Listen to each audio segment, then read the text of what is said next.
Hello guys, this is Rom Tips. Today I show you how to add text in YouTube Shorts. Subscribe and give me a like if this video helps you, because your feedback helps me, and show you how to do it. Alright, open YouTube and click on right corner your profile and scroll down and click on your videos and click on Shorts top side and select and search your shorts and click on three dots and save to play, share video, edit, and click on edit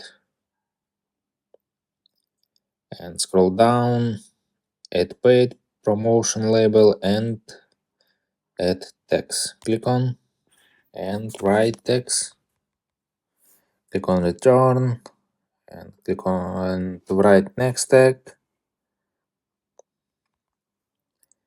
and click on return, swipe up, and that's all, and click on save right corner.